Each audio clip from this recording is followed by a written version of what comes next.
A wanderer without a sunrise slips through the crowded heart of a city of suns and finds the one thing that everywhere in the cosmos respects, a deeper well. Capture never happens in a polite two-body handshake, something must steal energy. In a nuclear star cluster packed with fast-moving elders and gas filaments, the vagrant world is jostled by near misses, draped in a drag of thin plasma, or stripped from a companion during a chaotic three-body scuffle. The result is a crazy, needle-thin ellipse around the dark engine at the center of the stellar metropolis, an orbit so stretched that most of its time is spent far out in the quiet outskirts, with a whip-fast dive that schemes perilously close to the invisible rim. On such a path the numbers stop feeling like astronomy and start feeling like choreography.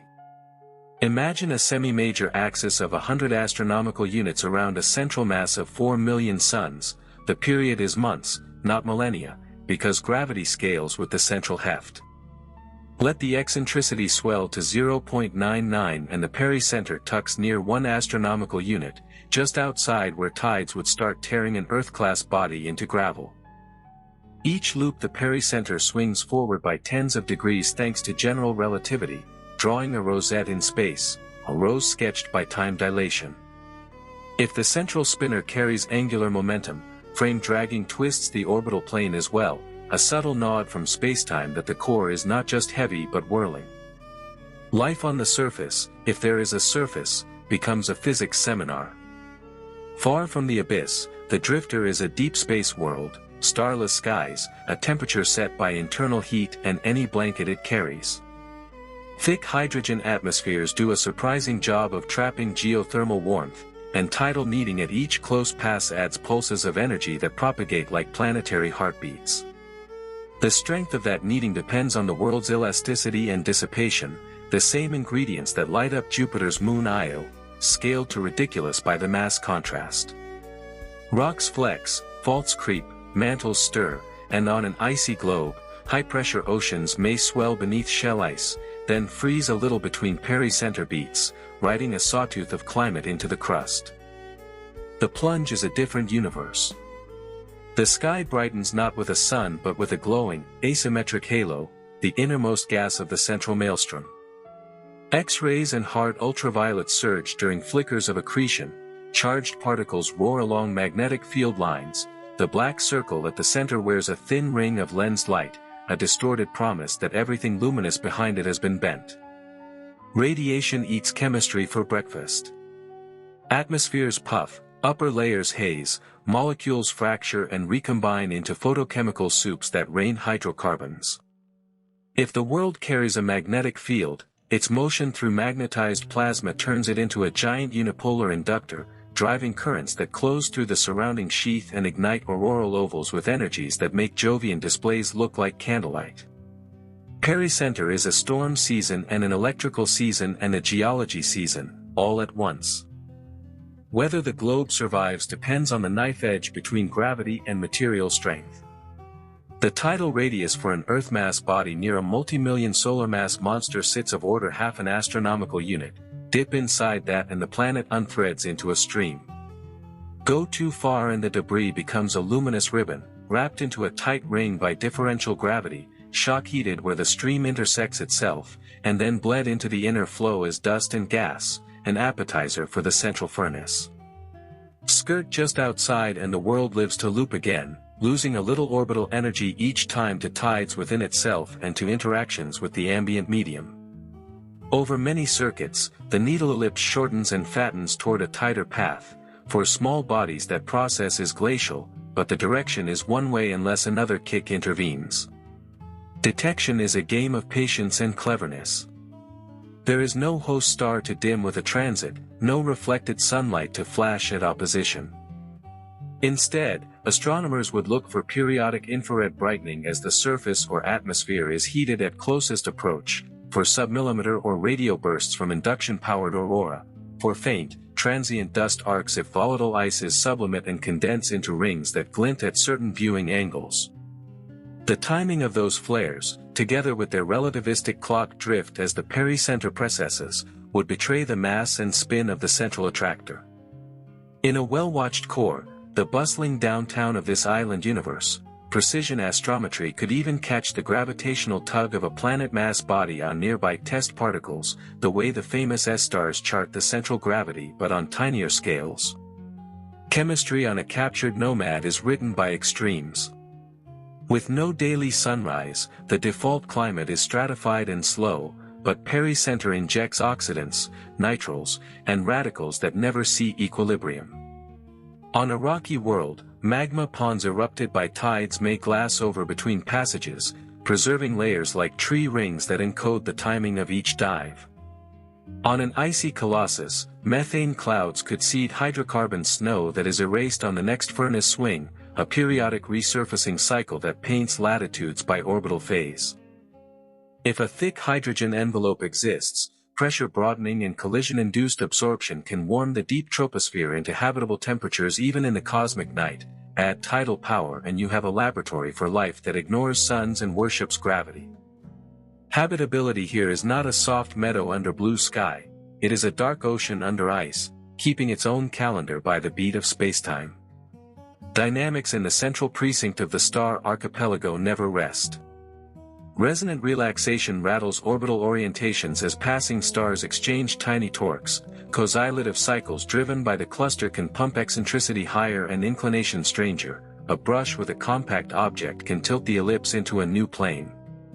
Gas streams drifting like luminous smoke can sap or donate angular momentum depending on the geometry, sometimes herding small bodies into families of similar paths that share a preferred pericenter direction. The vagrant story is therefore not just one world and one well, it is a swarm problem, a statistical ballet of millions of pebbles, rocks, comets, and planets responding to a central verdict. Seen from far above the disk of this stellar commonwealth, a captured wanderer is almost nothing, one more dust mote obeying the deepest gradient in town. Seen up close, it is a world with seasons defined by relativity, weather written by particle physics, geology set to the rhythm of a rosette, and chemistry that remembers every encounter with the photon furnace at the core. If astronomy's usual questions begin with, "What star does it orbit?" these nomads flip the script. They orbit a geometry more than a lamp, a piece of spacetime that sculpts orbits into flowers and time into spirals. The city around them, this spiral dominion, this star-crowded burrow, this luminous archipelago, provides the crowd noise and the occasional shove, but the dance belongs to gravity and whatever stubborn sphere refused to be unmade. Say the word, and the story dives deeper, into how the precession angle maps the mass quadrupole of the central engine, how ring systems survive the torque at pericenter, how a cryovolcanic plume would look silhouetted against a lensed background, how a world can be nightbound and still warm, how capture writes its signature where even the brightest suns are only scenery. Capture has a dozen doorways and each opens with a different creak. A common route begins with a planet tethered to a star that wanders too close to the dark turbine. Tides tear the system apart, flinging the lamp outward while the smaller companion is left behind in a thin, feverish ellipse. Another path starts even farther out, where this island of stars teems with binaries that swap partners in gravitational bar fights. A three-body ricochet can rob the drifter of enough energy to fall into the core's jurisdiction. Add in the gentle drag of thin, magnetized gas that threads the downtown of the starry republic, and a small body's fate shifts from visitor to resident. The end product is the same, a path with aphelion in the quiet suburbs and a pericenter drawn so close that the world tastes curvature. The physics of that taste is ruthless and precise. Tidal stress rises like a cliff as closest approach shrinks, scaling roughly as the inverse cube of distance, so a small change in pericenter means a large change in pain. Well outside the event horizon of a 4 million solar mass engine, a rocky globe still meets a survivable corridor. Just inside roughly half an astronomical unit the Roche calculus stops being polite, and mountains become molecules. If composition leans icy, the safe lane is wider. If iron-heavy, the world holds together longer but bleeds heat with every flex. The energy pumped into the interior during a single dive can exceed Earth's global geothermal budget many times over, and that power does not distribute evenly. Weak layers decouple, partial melts pool at depth, fault zones unlock for a few frantic days, and then the long freeze of aphelion begins anew. Relativity rights flourishes on top of Newton's grammar. Each lap, the argument of pericenter marches forward, so the track is not a closed ellipse but a rosette whose petals open by tens of degrees per orbit. If the central spinner's axis is tilted, frame dragging also nods the orbital plane, a slow corkscrew that depends on the black hole's spin and quadrupole, exactly the combination needed to test the no-hair predictions of gravitation theory. Even a planet is a clock, comparing the timing of heat pulses, induced aurora, or dust outgassing from successive pericenters against a relativistic model constrains the central mass and spin the same way the S-stars do, only with a colder, smaller, stranger probe. What bathes the surface at closest approach depends on the central furnace's mood. In a quiet nucleus, the photon bath is thin and hard, rich in X-rays and ultraviolet that carve chemistry rather than warm oceans. During flares, luminosity can spike and the energy flux at 1 astronomical unit rivals or surpasses a sunlit day. That turns atmospheres into laboratories, hydrogen envelopes puff and cool into hazes, nitrogen-oxygen mixes spawn nitrates and peroxides, methane skies polymerize into smog that snows when the world coasts back into darkness. A magnetic shell amplifies the drama. Motion through the core's magnetized plasma turns the globe into a dynamo, currents close along field lines, joule heating adds to the tidal budget, and polar ovals become brutal, flickering crowns that inject chemistry into otherwise sterile air. If the traveler carries a ring system, the pericenter ram pressure warps and may even twist it out of the equatorial plane. Resonances can drive ripples that march around like barcodes a spacecraft could read from orbit, if any spacecraft could survive the trip. How would the luminous archipelago betray one of these hidden citizens? Start where the signal is most honest: heat. Near-infrared light curves that swell and fade on the orbital timescale would be smoking guns, especially if the peaks creep earlier each year by the amount predicted from pericenter precession. Sub-millimeter flashes from induction-driven aurora would ride atop that cycle like percussion accents, and in fortuitous geometries a thin dust wake, volatile grains boiled off at pericenter and sheared into a filament, might backlight against the crowded star field. Precision astrometry in the central parsec already traces the ballet of bright test particles. A planet mass body would be subtler, but in aggregate a population would add a small, correlated noise to orbits of nearby tracers that a patient interferometer could isolate.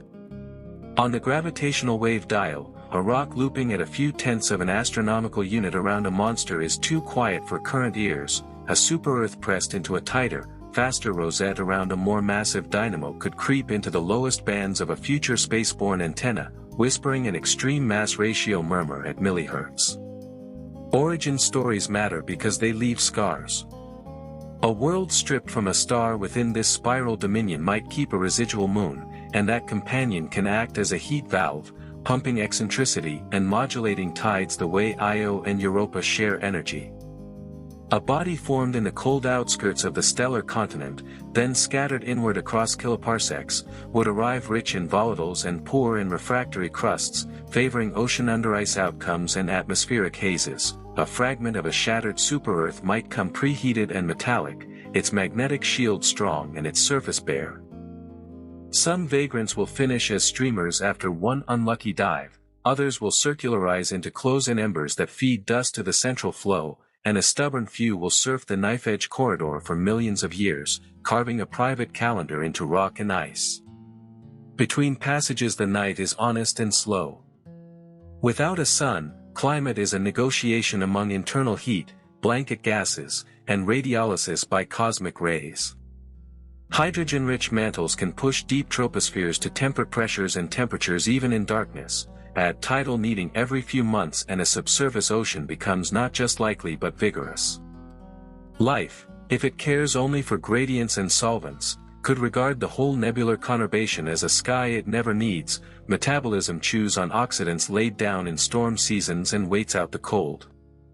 Biosignatures would be pericenter phasic, bursts of trace gases that rise, react, and fall on a schedule written by gravity, not daylight. The surrounding star-packed burrow never stops meddling. Resonant relaxation nudges orientations. Correlative pumping from the wider cluster can trade inclination for eccentricity, occasionally pushing a survivor into the red line where one more degree of freedom means disassembly. Passing compact remnants, neutron stars or small black holes, offer impulsive kicks that can flip the ellipse or eject the traveler altogether into the deeper halo of the stellar commonwealth. Thin streams of gas drifting like pale smoke near the core can sap energy at some true anomalies and donate it at others, herding small bodies into families with shared pericenter directions, ghost belts that a sensitive telescope might map as repeating arcs of dust. Endgames are varied and theatrical. The unlucky shred into a luminous noodle, the modest settle into warm embers that paint the inner flow with fine solids, the rare bold few spiral inward over eons as tides and drag eat angular momentum, flirting with orbits so tight that relativistic beaming would turn the world's night side into a time-varying lighthouse. Somewhere in the ledger of this deep sky province there must be a limit case, a super-Earth that schemes just outside the last stable path, lit not by a nearby lamp but by spacetime's violence, wearing auroras brighter than continents and an ocean that boils sideways only 1 week in every 100. That, too, is a planet, night-bound, time-scarred, tide-fed, owed to the same rule the whole stellar federation obeys: fall toward the deepest place you can find, and call whatever survives a home. Over long stretches the captured world becomes an archivist for the whole Star City's center. Each near miss with the abyss right separate, datable layers, a veneer of nitrates frozen after one bright storm season, a cracked dike where tidal heating forced magma into brittle rock on another loop, a lacy deposit of tholins laid down when ultraviolet flares ran especially hot. Ice shells remember in stratigraphy, rocky crusts remember in stress shadows that only relax during the far-out winter. Even the core keeps time, because tides pump energy at discrete harmonics of the orbit and those harmonics drift as relativity slowly rotates the ellipse. A geophysicist dropping a seismometer here would be reading the ephemeris of spacetime, not the calendar of a sun. Close Passage has its own weather. The planet plows through dilute but angry plasma threaded by magnetic fields. The flow wraps into a comet-like magnetotail and a bow shock grows ahead of the nose where neutral exosphere gas meets relativistic wind. Sputtering and charge exchange carve atoms from the high atmosphere and turn them into a faint, elongated cloud that the next orbit shears into a filament. If the globe carries rings, ram pressure kinks their edges and differential precession wins them into spirals. Self-gravity and collisional damping then rebuild order between passages, like a record that warps in heat and then flattens under its own weight. Moons complicate everything in beautiful ways. A small companion can pump the big body's eccentricity, modulate tidal heating on beat frequencies, and see transient arcs of dust that flare in forward scattered light as the pair schemes the inner glow. Energy bookkeeping sets the long arc of fate. Tides within the world steal orbital energy and stash it as heat. Tides raised on the central giant don't matter, but tides raised by the planet on itself do. The conversion efficiency depends on the love number and quality factor, how deformable and how lossy the body is. Rubbery ice shells and partially molten mantles turn orbit into warmth better than rigid iron. In dusty inner gas, hydrodynamic drag dozes along, shaving a little velocity each pericenter. Over many circuits, the path shortens and rounds, the pericenter lifts, and the heating softens. Some refugees eventually settle into warm, near-circular tracks in the inner glow where they become stealth heaters of the local medium, shedding fine solids that drift inward and thicken the luminous fog. Others never calm down. A perturbation from a passing remnant or a secular push from the surrounding cluster ratchets the eccentricity upward until the safe corridor narrows to nothing and the world shreds into a ribbon.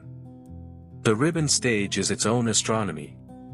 Tidal debris lifts into a thin stream whose inner parts race ahead and outer parts lag, where the loop closes on itself, self-intersections shock and light the gas, and a broken ring forms that slowly feeds the central engine. Dust grains sputtered from the stream pick up charge and feel Lorentz forces, painting the inner precinct with faint, polar-aligned brushes.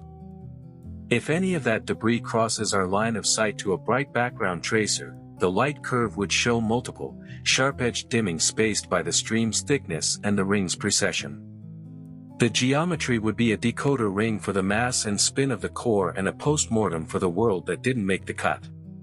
Between catastrophes, biology has room to try things. A hydrogen-rich cloak can push the deep atmosphere to temper pressures even in eternal night. Add ammonia, methane, and water and you have a chemistry set that resets at each fiery swing but never fully erases. In an ocean sealed under ice, pressure-induced clathrates and antifreeze salts can keep brine liquid while tides stir it like a slow piston. Oxidants laid down during auroral seasons diffuse into the dark and feed redox metabolisms that care about gradients more than skylight. If anything living evolves timing, if enzymes anticipate the hot week by upregulating repair pathways and membrane chemistries before the plunge, it would be a life that reads gravity as weather and relativity as calendar. Signals for telescopes must be chosen where the contrast is kind. Thermal emission is honest. Pericenter spikes in the mid-infrared, decays over days to weeks with a tail set by heat capacity and circulation, and returns on schedule with a phase that creeps as the ellipse rotates. Polarization is a second handle. Forward scattered dust from a transient ring produces a polarized flash that peaks slightly before the thermal crest, and the offset grows if the ring is tilted by frame dragging. Low-frequency radio from unipolar induction sets a clock that jumps when the magnetosphere reconnects. Line emission from sputtered neutrals, oxygen, carbon, sodium, traces the exosphere's size and tells whether the atmosphere is being eroded or merely roughed up. A handful of orbits, modeled together, would weigh the central anchor, test for spin-induced nodding, and even hint at the traveler's interior through how quickly it turns orbit into heat. Capture demographics are written by the wider star continent. Barred systems funnel gas toward their hubs, thickening the medium and boosting drag capture for pebble-to-comet scales, while rich nuclear clusters elevate the rate of three-body exchanges that can swap planets off their host lamps. Ellipticals with giant central engines have bigger safe lanes for rocky bodies. The event horizon is larger but the tidal radius scales more slowly, so some retain captured super-Earths that skim within a few tenths of an astronomical unit of the rim and light up like lanterns at each dive. Dwarfs with small cores are harsher. The tidal radius shrinks until rock must venture so near that survival becomes unlikely and ribbons are the rule. Different neighborhoods breed different fossils. Navigation through this inner ward is a textbook in subtle torques. Resonant relaxation trades angular momentum among orbits with similar energies, random walking the orientation in a way that can be faster than two-body scattering. Correlative cycles from the broader cluster tilt and stretch paths, sometimes stalling at high inclination where pericenter distances hover near the danger line for long intervals. Spacetime itself adds Lady's handwriting on top, apsidal advance from curvature, nodal drift from spin, tiny extra twists from the quadrupole moment if the central spinner is not a perfect sphere of gravity. Track those twists carefully enough and you are testing that no-hair statement with a planet as your pen. Material properties decide microscale outcomes that telescopes can, in principle, see. A silicate globe with a thin atmosphere radiates heat in sharp pulses and shows strong orbital harmonics. An ice-rich body wears a deeper thermal memory and peaks later and longer. A mini-Neptune with a puffed hydrogen shell shows broad, muted crests with photochemical afterglows that last into the cold months. Magnetic moments matter. A strong dynamo breeds radio bursts and fierce auroras. A dead core leaves only the sputtered exosphere and dust. Rings survive if self-gravity and collisional damping can beat differential precession. If not, they dissolve into transient spirals that recur each hot season. Moons persist if their Hill spheres stay intact at pericenter. If the line tightens too far, satellites are peeled away into their own brief, beautiful lives as inner debris. The violence of closest approach also forges minerals that elsewhere need deep crustal ovens or large impacts. Shock veins freeze into masclinite-like glasses, high-pressure ices build and unbuild, iron sulfides rearrange, nitrides and cyanides condense in the upper air and snow out as brittle films that crackle electrically under auroral rain. Meteoroid environments spike because the inner precinct is dusty and many bodies share similar paths. Impacts prefer the weaks near pericenter, so craters cluster in longitude and carry vitrified splashes that betray the direction of the plunge. One can imagine reading, centuries later, a run of closely spaced microcraters on a rover's hull and inferring the exact argument of pericenter that year. Some refugees find a loophole. Mean motion resonances with other small bodies near apicenter can freeze the pericenter distance at a safe value even while the rest of the ellipse precesses. Those resonant shepherds form ghost families, swarms that share a preferred closest approach and, viewed edge-on, draw repeated arcs in scattered light inside the central glow. Others are guided by gas. Weak, steady drag can herd populations into narrow corridors of phase space, the way snow fences cause dunes. In a richly fed nucleus, these soft forces can outweigh random kicks, creating long-lived belts of invisible worlds that announce themselves only by their synchronized heating. Push the parameters to their limit and stranger scenes appear. A super-Earth returns again and again to a pericenter a few dozen solar radii from a spinning colossus. Relativistic beaming of the central halo makes the sky brighten anisotropically during each dive, and the horizon's photon ring smears into a bright, offset hoop that slides across the planet's night side like a slow searchlight. The globe's deep mantle stays partially molten for geological ages. A carbon-rich atmosphere builds photochemical suits that collapse into brief, oily rains. Ocean underice worlds vent towers of vapor at the hot season and lay down thick hoarfrost at aphelion, a respiration visible in the infrared from 500,000 light-years away. None of this requires a daytime or a lamp, only a deep well in time.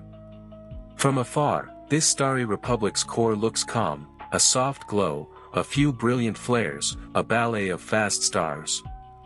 Under that calm is a census of hidden citizens, worlds that chose gravity over daylight and learned to live by a different clock.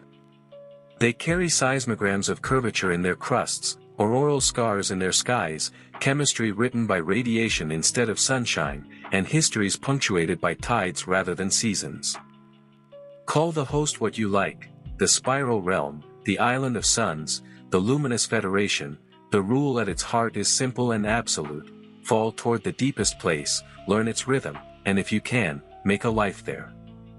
Say the word and we can chase one traveler through a full year of its impossible orbit, from the far dark to the furnace and back, reading in every glow and crack how a planet becomes a chronometer for a gravity well. Take one full circuit and stretch it into a diary. Far out in the cold quarter of its path, the night-bound globe drifts through the quiet suburbs of the stellar polis, where the crowd noise of the central district is only a rumor.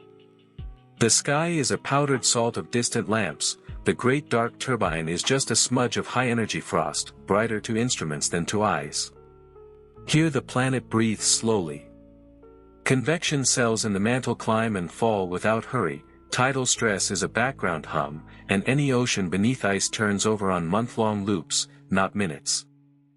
The atmosphere, if one exists, reaches chemical standstill, radicals quenched, haze is settled, trace gases partitioned between air and brine. Animals, if any, evolve to match gradients rather than daylight, idle and store energy like desert seeds after a rare rain. Approach begins as a whisper in the crust. Tidal harmonics strengthen, first as a soft beat riding the planet's rotation, then as a clear rhythm that tides can lock to.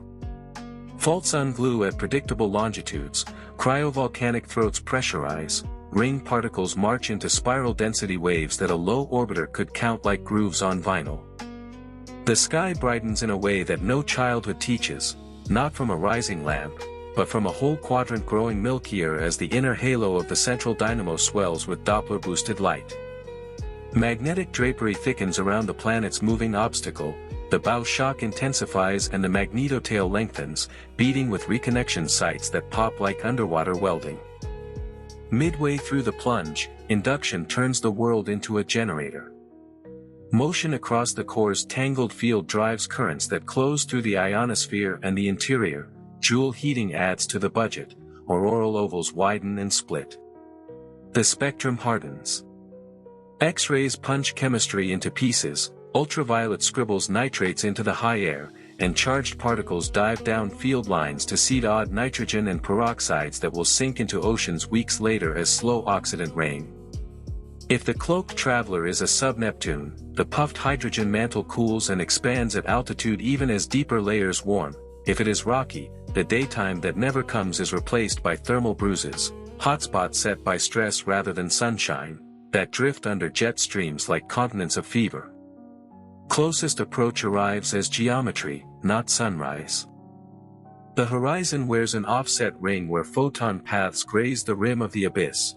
The ring slides across the night side like a slow, luminous hula hoop, brightening and dimming with relativistic beaming as the inner flow rotates. Gravity is now a sculptor you can feel in your bones. Mountains shrink elastically by millimeters and rebound, deep rock nears its yield. In ductile layers, strain localizes into shear zones that light up with microscopic melts. In brittle caps, aftershocks ripple in trains. An ocean sealed under ice goes tidal like an organ pipe, pressure waves ring, frazzle crystals churn, and brine plumes bloom into temporary chimneys that exhale warmth and trace gases. If the globe wears rings, ram pressure kinks their rims and nodal precession tilts them a few degrees. If it carries a moon, the satellite's hill sphere pinches, and the little companion loses dust to a faint arc that will be sheared into a filament before the next far winter. Pericenter is also a laboratory for relativity. The track is not a closed ellipse but a pedaled rosette.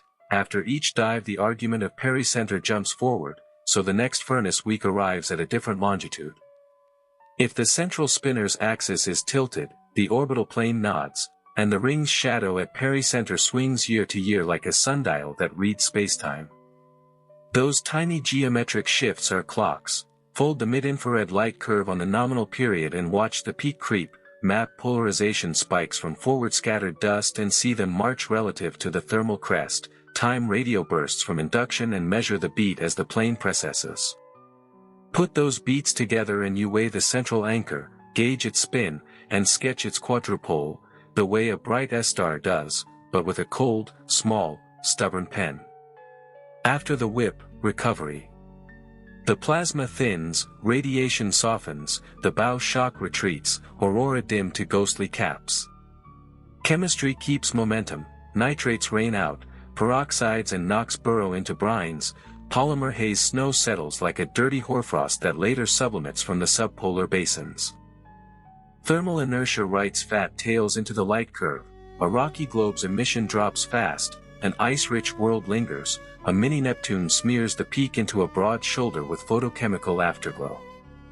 On the ground, or under it, ecosystems, if they exist, pivot from repair to metabolism, spending the oxidants banked during storm week. Tidal heating falls back to background, but not to zero.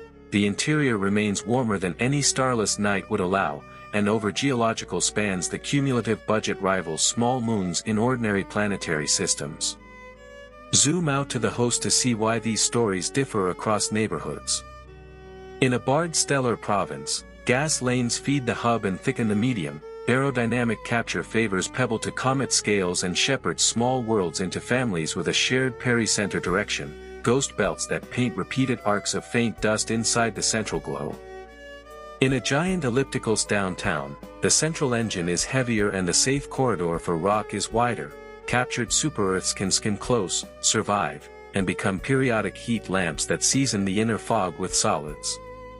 In dwarfish capitals with lightweights at the core, rock must dive too near for comfort, ribbon-making events dominate, and the inner precinct wears transient, shock-bright rings that wink on and fade as streams intersect. The same dynamical census that sets how often bright flares occur also sets how many hidden citizens ride rosettes instead of going to ribbons.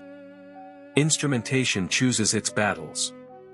Mid-infrared timing favors the cadence of heat, sub-millimeter ears listen for cyclotron-maser bursts from induction, optical polarimetry hunts the small, highly polarized flashes from forward-scattered dust arcs.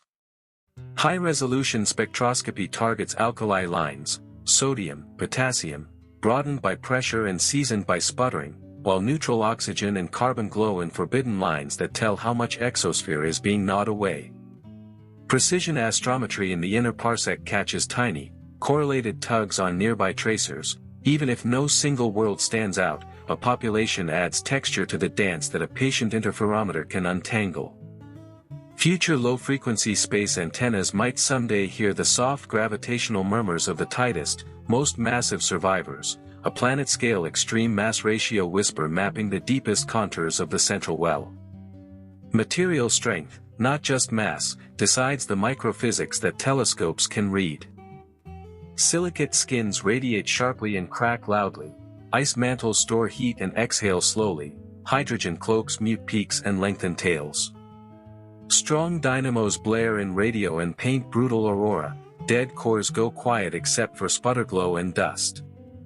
Rings persist if self-gravity and collisional damping beat differential precession, otherwise they dissolve and reform on each hot season, leaving a repeatable barcode of tilted spirals. Moons last if their spheres of influence survive the pinch at closest approach, otherwise they peel off into temporary arcs and then into nothing, contributing a faint, periodic drizzle of grains to the inner haze. Even failure leaves knowledge. A shredded world becomes a thin, phase-wrapped stream, where the loop self-intersects, shocks light the gas and sculpt a broken ring whose precession rate encodes the mass and spin of the core. Charged grains from the stream drift under Lorentz forces into polar brushes. If those cross the line of sight to a bright background tracer, the light curve fractures into a set of knife-edged dips that step with the ring's thickness and twist with its knotting. Read those dip trains long enough, and you reconstruct the geometry of a place that cannot be visited, only inferred. What looks from far away like a calm ember in the middle of the star archipelago, one soft glow, a few flares, a fast ballet of test stars, is in fact a city center with weather. Hidden among its traffic are worlds without dawns that keep time by curvature, store heat from tides, and write their calendars in layers of glass, salt, and ice. They exchange daylight for deep well discipline and find ways to live by it, by chemistry that resets instead of cycles, by oceans that breathe to a relativistic beat, by rocks that remember the angles between gravity's petals. Call the host what you wish, the spiral dominion, the luminous burrow, the island of suns, the stellar commonwealth. Its law is simple and welcoming to any drifter: if you can fall and not unmake yourself, you can belong. Modelers sketch the corridors where survival beats shredding by writing down the simplest balance they can and then adding the necessary sins. The tidal radius scales as the planet size times the cube root of the mass ratio, set that against the closest approach and you get a pass/fail strip in phase space that widens for ices and narrows for iron. Layer on viscoelastic dissipation and that maybe region fattens, because worlds that flex and heat also bleed orbital energy and lift their pericenters over thousands of loops. Around a modest central colossus, millions of suns, the safe lane for rock sits outside a fraction of an astronomical unit. Scale the engine up by 1,000 and the same world can skate far closer because the gradient softens. That counterintuitive truth means giant ellipticals in the constellation capital may keep more intact wanderers, while tinier cores in drowsier townships make ribbons as a rule. Rates matter, and the Star Republic's downtown is generous. Nuclear clusters seed three-body captures whenever a star-planet pair grazes the central well. Roughly one in many thousands of plunges will park the smaller companion on a needle ellipse while the lamp is flung outward, dazed but bound to the greater burrow. Rogue supply is not an issue. Galactic disks eject planets by the billions over cosmic time through migration mishaps and dynamical brawls. The central precinct, with its thick crowd and drifting gas, sweeps a share of those drifters into membership. Add weak aerodynamic drag from hot plasma and a slow rain of tiny energy losses at each dive, and a fraction of passers-by trade visitor badges for residency. The metropolitan sum is not a handful of exotica but a shadow population, countless cold citizens tracing rosettes that no ordinary eclipse will ever reveal. Observation strategies read like scavenger hunts. In the spiral confederation closest to home, the inner parsec is already mapped in moving dots, amplified at precision, and a planet mass tug becomes visible as correlated wiggles in the paths of faint tracers. In the nebular city-state farther away, timing wins, Mid-infrared light curves that crest on schedule and creep in phase with relativistic advance, submillimeter spikes from induction-driven aurora that sharpen near pericenter, polarized flashes from forward-scattered dust arcs that precede the heat peak by a predictable offset if rings tilt under frame dragging. High-resolution spectra taken during the hot week look for broad alkali lines from a puffed exosphere and faint forbidden oxygen that tells how much atmosphere was gnawed away. Stack multiple orbits and the geometry falls out, mass from the period and amplitude, spin from the nodding of the plane, quadrupole from the rate at which the petals open. Climates on these nightbound worlds learn to budget like miserly accountants. Hydrogen-rich mantles build deep, warm tropospheres by collision-induced absorption. Tides inject heat spikes that circulation smears horizontally, while vertical mixing ferries oxidants from auroral caps down to dark oceans. On rocky bodies, partial melts rise and stall as sills, glassing over between passages and preserving a palimpsest of furnace weeks. On ice giants, ammonia, water brines maintain conduits that open during pericenter and pinch shut in the far winter, a respiration that leaves textural bands readable by any lander that ever learns to break in such a sky. Chemistry never settles. Radicals made aloft during the storm week diffuse for months and finish their reactions in places sunlight never finds, so redox cycles are written by orbit phase, not diurnal pattern. If life appears, it would likely hoard enzymes that pre-activate repair pathways before the plunge and hibernate in the long coast, treating gravity as weather and spacetime as calendar.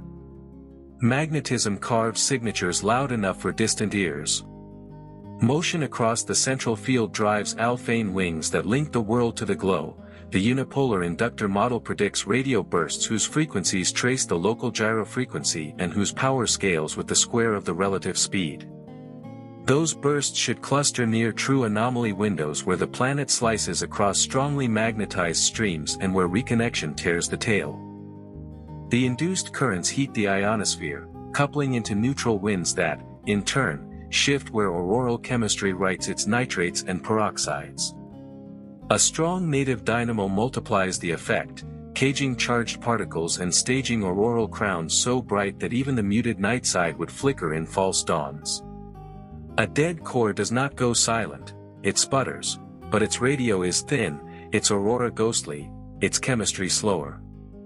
Rings and moons become reporters almost against their will. Ram pressure hums at pericenter, kinking ring rims and launching spiral density waves whose wavelengths encode the local gravity and the drag the particles feel. Differential precession twists those patterns into barcodes that, read over successive passes, reveal how the orbital plane nods and how the petals of the rosette open. Satellites survive only if their Hill spheres stay generous at closest approach. In border cases, a moon is peeled into a debris arc that flashes in forward scatter and then is ground into a filament. The timing of that flash relative to the thermal crest pegs how close the peel happened. Rarely, a resonant partner at apicenter can hold the pericenter distance steady despite all the other torques, ghost shepherds that keep a family of worlds alive by freezing the dangerous angle where tides would otherwise squeeze too hard. Shredding is not a coda but a chapter. Cross the narrow line and the traveler lengthens into a stream, inner segments rush ahead, outer ones lag, and when the loop closes the self-intersection shocks light the gas and slap the dust into a broken hoop that precesses. Charged grains in that hoop drift along field lines, painting polar brushes. If a bright background tracer schemes behind, the light curve suffers a stack of razor-edged dips spaced by the ring's thickness and shifted by nodding. That signature is a decoder for the mass and spin of the central engine and a postmortem for the world that failed the corridor by a cruel percent. Everything scales, so the constellation Commonwealth writes variations on the theme. In a metropolis where the core is heavy and fed, the photon bath at 1 astronomical unit during flares rivals noonday on ordinary worlds. Volatile skins boil, haze factories roar, and dust wakes are certain. In a quieter burrow with a leaner engine, radiation sculpts chemistry without much heat. Atmospheres thicken with polymers and nitriles that snow in the months after pericenter and sublimate again next year, painting a seasonal loop with no sun involved. In barred provinces, gas lanes favor drag capture and then herd survivors into belts with shared pericenter directions. in dwarf townships, the safe corridor is so narrow that the inner haze is continually refreshed by fresh ribbons and the dust arcs are young and bright. If intelligence ever rides one of these rosettes, its engineering would look nothing like the lamp worship of ordinary civilizations. Energy arrives in predictable surges from tides and induction, heat sinks are the great dark, line-of-sight backlights are everywhere thanks to the lensing hoop. Power grids would learn to drink the hot week and sleep the far winter, chemistry labs would time their radicals to the auroral rain, observatories would treat the photon ring as a calibration lamp sliding across the sky. Technosignatures would pulse with the orbit, waste heat that crests near pericenter but lingers longer than geology alone would allow, coherent radio that rides the induction bands, artificial haze clearing patterns that oppose photochemical production. Even without such contrivances, the natural cadence is generous enough to find with patient instruments and an appetite for the subtle. From the high balcony where we name things, the luminous federation is just another galaxy, a smear with a bright heart. From the level where orbits scrape physics raw, it is a workshop for worlds that swap daylight for a deeper rule. They keep ephemerides in glass veins and salt layers, promise their storms by geometry instead of sunrise, and add their quiet, periodic breath to the glow that marks the center of the starry union. Call that host a spiral precinct, a stellar dominion, a city of lamps, names or costumes. The law underneath is always the same. If a wanderer can surrender just enough energy without surrendering itself, the core will make a citizen of it, and the rosette will do the rest. Spin is the quiet conspirator that decides how a captured traveler ages. Tidal torques try to lock rotation to a resonance with the orbit. The target is not a friendly 1:1 like ordinary moons but a shifting compromise because the planet spends almost all its time creeping and a few days sprinting. Many worlds settle into chaotic tumbling with preferred states near 3:2 or 5:2 between spin and mean motion, then hop when the pericenter precession drifts the forcing frequency. Obliquity is not a noble constant either. Close approaches yank the spin axis, and any liquid core or subsurface ocean acts like a gimbal that lags behind the torque, turning each dive into a small, cumulative tilt. Over thousands of loops the interior picks a rheology to live by, Maxwell-like if warm and wet, Andrade-like if crystal lattices dominate, and that choice sets how efficiently orbital energy becomes heat. A rubbery ice shell with a relaxation time of hours answers the tide like a drum, a glassy mantle with a relaxation time of years takes the punch late, smearing heating into the coasting months and rewriting the thermal light curve. Escape is a ledger with two columns, thermal and non-thermal, and pericenter pays both. In the hot week, X-ray and ultraviolet photons pump the thermosphere until the exobase swells. If the binding energy per particle is low enough, a hydrodynamic wind lifts off and mass loss goes energy limited, proportional to the incident high-energy flux and the cube of planetary radius divided by the mass. Where photons cannot finish the job, particles do. Charge exchange and sputtering knock heavy atoms free, and pickup ions carry them down the magnetized flow. Hydrogen cloaks survive by sheer inventory, rocky air survives by molecular weight and by hiding in cold traps between dives. Mini-Neptunes walk a line where a few 100 million years of furnace seasons can peel their outer envelopes and leave warm super-Earths with photochemical scars. Every lost kilogram is a page torn from the future chemistry set, and yet those very losses write signals in sodium and potassium lines, in far ultraviolet oxygen glow, and in radio whispers from pickup currents that a patient telescope can count. Surface processes answer on their own clocks. On rock, tidal quakes stitch dense networks of microfaults that creep at aphelion and unlock at the plunge. Veins of high-pressure minerals freeze in milliseconds, glassing in tracers of stress direction like arrows on a map. On ice, brine channels anneal into fabrics that remember the last dozen hot weeks. As convection strengthens, diapirs of warm, salty ice rise, stall, and leave pitted plains where they breached, features that would be mistaken for cryovolcanic calderas anywhere else. If a carbonaceous crust lies shallow, ultraviolet at pericenter cooks polyaromatic residues that darken the surface and steepen thermal contrasts. When the planet coasts back into darkness, those contrasts drive katabatic winds under a starless sky, lofting dust that seeds the next season's hazes. A world with even a modest biosphere would treat these pulses as festival and famine. Enzymes timed to the electrical season would pre-arm repair pathways, membranes would stiffen against peroxides, and metabolic networks would bloom when oxidants rain out and sleep when the pantry runs low. The central engine's demeanor matters, and hubs across the Starlight Republic offer a spectrum of moods. In a well-fed downtown, the inner flow is thick, the photon bath is bright, and the magnetic topology changes on human timescales. Captured citizens see furnace weeks that rival noons on ordinary worlds and induction storms that light polar skies like continents.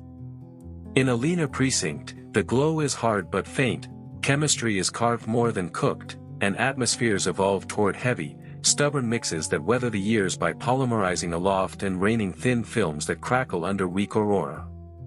In barred provinces, gas lanes see gentle drag that rounds orbits and herds survivors into belts with shared closest approach longitudes. In dwarf cantons with lightweight cores, survival lanes narrow until stone must flirt so close to the rim that ribbons outnumber rosettes and the inner haze is young and constantly replenished. Crowds breed resonances, and even worlds that never meet change one another. Near apicenter, mean motion commensurabilities trap pairs into exchanging angular momentum on slow beats that keep their pericenters from wandering into danger, a mutual aid society of invisible citizens. Farther in, secular resonances tied to the precession rate of the whole cluster can pump inclinations while damping eccentricities, trading plunge risk for tilted loops that paint the inner glow with high-latitude dust. Occasionally a compact remnant on a plunging track kicks the dice. A brief, strong encounter flips a survivor's orbital plane or nudges eccentricity over the safe line, and a future hot week becomes the last. If a moon or ring was along for the ride, its fate becomes a timestamp, where in the orbit the peel happened, how thick the arc became, which way the spirals were twisted by nodding, clues preserved in polarized flashes that arrive like punctuation before the thermal crest. Detection strategies reward stubborn watchers. Mid-infrared timing remains the anchor, because heat tells the truth, peaks that recur on schedule but creep in phase as the pedaled path advances, widths that diagnose heat capacity, tails that separate ice from rock from gas. Low-frequency radio, if caught, gives sharp hooks to hang models on, auroral bursts that map gyrofrequencies and therefore field strengths in the flow, reconnection crackles that clock the magnetotail's geometry, quiet intervals that reveal when the planet is gliding along field lines instead of cutting across them. Optical and near-infrared polarimetry hunts for small, highly polarized flashes from forward-scattered dust in transient rings. Spectroscopy during the hot week chases broadened alkali lines and faint oxygen-forbidden lines, while submillimeter ears listen for continuum bumps from warm dust wakes. Stack a handful of orbits, fold by the changing period, and the central mass drops out. Track the nodding of polarization peaks relative to thermal crests, and spin follows. Measure the rate at which the peak time drifts, and the quadrupole peaks through, a test of whether the dark turbine's gravity is as bald as the no-hair dictum insists. Engineering thought experiments sharpen the picture. A civilization riding such a path would build grids that charge on tides and induction, not sunshine. Heat sinks would be the deep night. Observatories would use the photon ring as a moving calibrator sweeping the horizon each furnace week.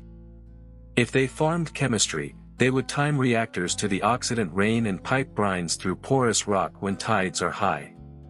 If they signaled, their waste heat would crest too symmetrically unless they intervened. Their radio would ride the induction bands where nature also shouts. Their haze would clear with a phase that fights photochemical production. None of that is necessary to make the case, but it means techno-signatures here would be periodic, geometry-locked, and layered atop a cadence written by gravity itself. The most fragile chapters leave the crispest tracers. When a traveler misjudges the corridor and lengthens into a stream, the broken ring that follows precesses like a slow metronome. Each time it crosses itself, shocks brighten and the inner fog glows in arcs. Charged grains drift into polar plumes aligned with the big field. If those brushes pass in front of a bright background tracer, the light curve steps down and up with knife edges that repeat with the ring's thickness and nod with the plane's drift.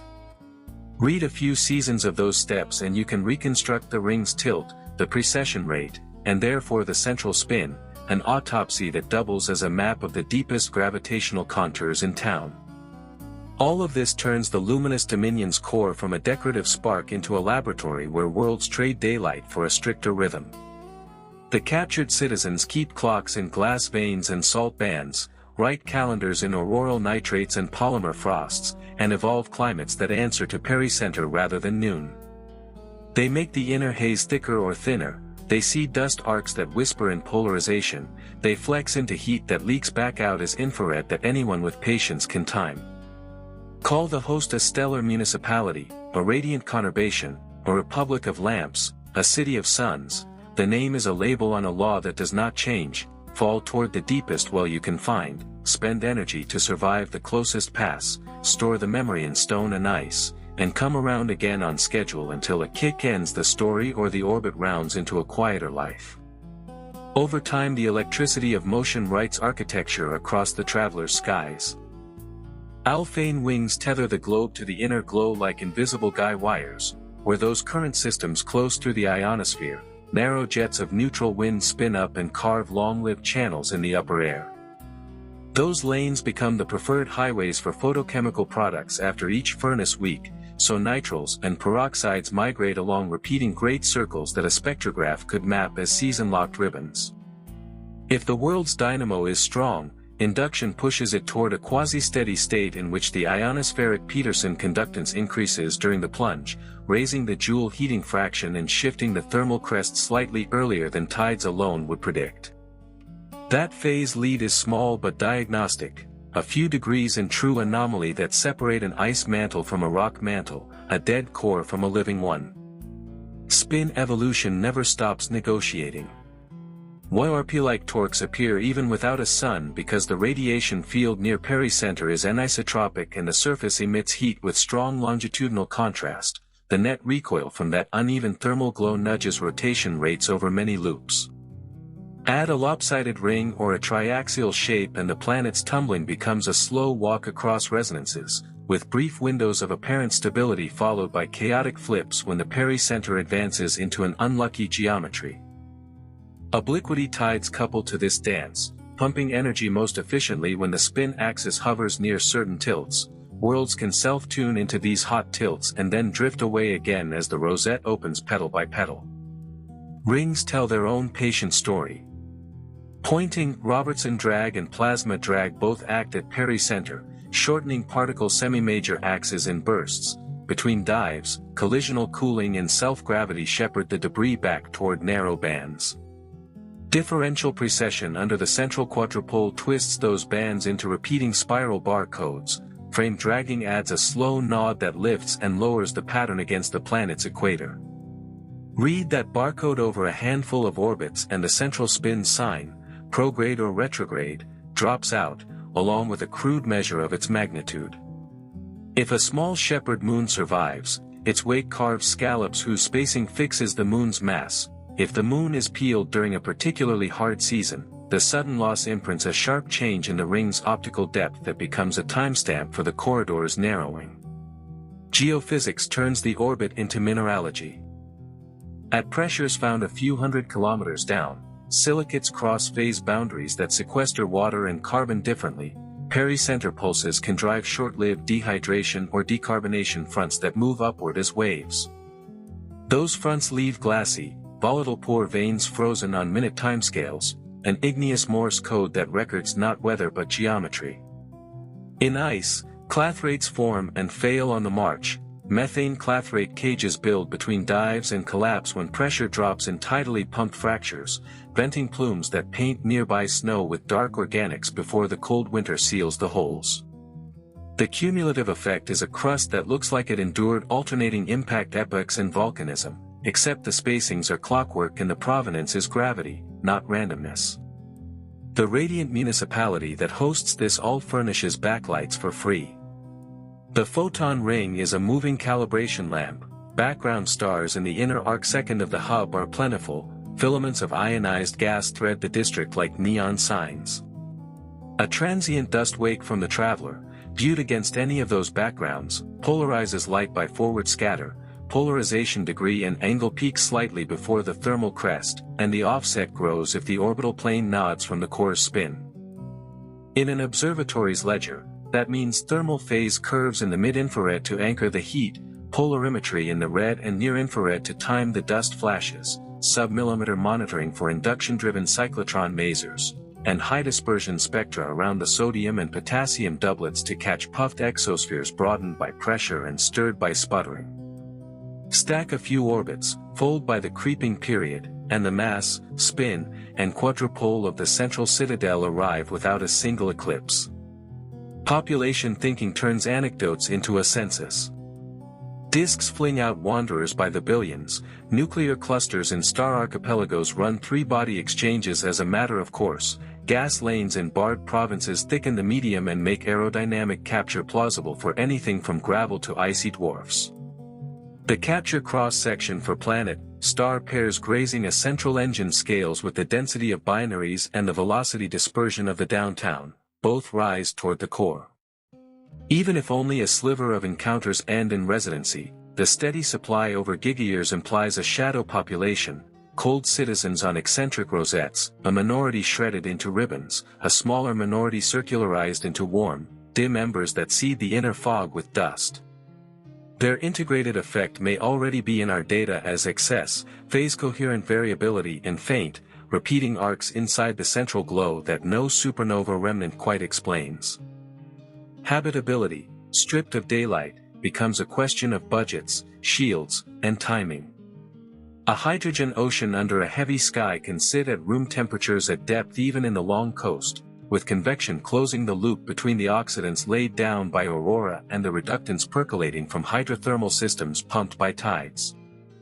Life that evolves in such a place would not use diurnal cycles, it would train to the furnace week, pre-arming DNA repair, switching membrane chemistry, and hoarding or dumping antioxidants on schedule. Biosignatures, if they ever escape, would be orbital, trace gases that spike in a predictable phase window, spectral albedo changes from transient films laid down after pericenter, maybe even faint, periodic radio quieting if a biosphere learns to ride the induction weather rather than fight it. None of that is necessary for the physics to sing, it is simply what chemistry and time allow when geometry runs the clock. Push the parameters and the constellated republic answers with extremes. Around a truly massive central sovereign, the tidal radius for rock ducking inside the photon ring is still outside the horizon, so an iron-heavy super-Earth can skim perilously close and live. Relativity then dominates the narrative, smearing the sky with beamed light and nudging the thermal crest forward with each pass. Around a lightweight core in a dwarf canton, the safe corridor shrinks until pericenter heating and ram pressure cross into demolition, so ribbons are common and broken rings press S like slow metronomes that modulate the inner haze. In gas-rich capitals, drag capture rights families with shared closest approach longitudes. In austere districts the survivors are those that lucked into long-lived resonances that freeze a safe pericenter while everything else precesses. From a great remove, the island of suns is still just a soft flame in a dark room. Up close, its downtown is busy with hidden citizens who learn to keep time by curvature. They carry auroral scars instead of sunsets, store heat in tides instead of summer, and write their history in glassy veins, salty bands, polarized flashes, and infrared breaths that recur on schedule. They turn a galactic hub, this spiral ward, this luminous arrondissement, this stellar capital, into a metronome. And the rule that admits them is spare and merciless and strangely generous. Give up the right amount of energy in the right place, pass the corridor without unthreading, and you may trade daylight for membership, returning again and again along a pedaled path that only gravity could draw. The sky above such a traveler is never the same twice, and the differences are not weather so much as geometry. As velocity climbs, aberration drags the whole firmament forward, background stars crowd into a bright wedge, their spectra Doppler shifted blue while the opposite sky thins and reddens. Lensing adds a second trick, as the globe sweeps through changing impact parameters, caustic scrawl faint, moving arcs across the heavens, brief mirages of remote suns folded by curvature. Near the razor-close segment, the photon ring of the central citadel brightens into an offset hoop, its brightness modulates with the spin of the inner flow, and its position creeps from year to year as the rosette opens. With a small telescope and patience, inhabitants, if any, could treat that hoop like a drifting metronome, calibrating clocks and long baseline interferometers by a light that is not a lamp but a path. Beneath that shifting dome, heat does not come from a hemisphere but from a harmonic. Degree, two tides paint twin warm lobes that chase the subpericenter longitude, viscosity decides whether the crest leads or lags the stress. In a soft ice shell the peak arrives early and smears into a broad belt, in glacier rock it arrives late and tall, a thermal bruise that slides under jet streams. The circulation it drives is alien to sunlight worlds, superrotation born from longitudinal pressure contrasts, gravity waves that break where tides focus, and atmospheric tides that resonate with the body tide to amplify or mute heating by small phase shifts. Couple that to a magnetic crown and the result is a three-layer energy ledger, Joule heating aloft, tidal dissipation below, and advective work in between, that writes telltale offsets into the mid-infrared phase curve. Chemistry answers in isotopes as much as in molecules. Each furnace week peels the lightest atoms first, hydrogen and nitrogen escape with fractionation that enriches deuterium and heavy isotopologues over many seasons. Sodium and potassium, sputtered from surface and cloud tops, broaden into fat lines with non-Maxwellian wings because pickup ions sample velocity space unevenly. Nitriles polymerize into Tholin hazes that collapse as brown frosts when the world coasts back into dark. Peroxides and odd nitrogen rain into brines, where they oxidize sulfides and drive serpentinization that vents hydrogen back up, a closed, gravity-timed redox loop. If biology ever joins the conversation, it will inherit those clocks and chemistries, enzymes pre-arm for radiation bursts, membranes swap unsaturations to ride peroxide tides, and metabolisms hoard oxidants laid down at auroral caps, then spend them in the slow, dark months below. Deep inside, mineral physics conducts the score. As pressure and temperature sweep across phase boundaries on a monthly cadence, olivine flips polymorphs, clinopyroxenes exsolve, and water migrates between lattice sites and melt. Short, hard pulses near closest approach drive dehydration fronts upward, during the coast, rehydration creeps downward along grain boundaries. The alternation welds glassy veins that freeze in minutes, arrows pointing toward the instantaneous tidal axis. In ice, clathrates build and pores during the long winter, then collapse when pressure drops in fractures at the plunge, venting bouquets of methane crystals that sift downwind like volcanic lapilli. Even a dead world becomes a diarist, microseisms at the body's normal modes ring on every pass, and their slow drift in frequency as the orbit fattens or thins is a seismogram of orbital evolution. Rings and rubble add their own punctuation. Pointing Robertson drag is not sun-driven here but furnace-driven. The anisotropic radiation bath at pericenter does the work, nibbling semi-major axes in bursts. Plasma drag contributes an impulse as the ring punches the bow shock. Between drives, self-gravity wakes and inelastic collisions cool the debris into narrow lanes, only for differential precession to twist them into spiral barcodes whose spacing records the local gravity gradient and the central quadrupole. A shepherd moon that clung on will sculpt scallops. If that moon is peeled during a hard season, optical depth steps down abruptly and stays low, a timestamp in geometry. Crowds make corridors. Near apicenter, mean motion resonances between otherwise invisible citizens can lock pericenter distances, freezing the dangerous angle while the plane nods. Secular resonances tied to the larger cluster trade eccentricity for inclination, sending some survivors onto high-latitude loops that seed the inner glow with polar dust. Occasionally a compact remnant dives through, a neutron star on an eccentric shoot, a small black hole on a plunging pass, and flicks a traveler's ellipse over the red line.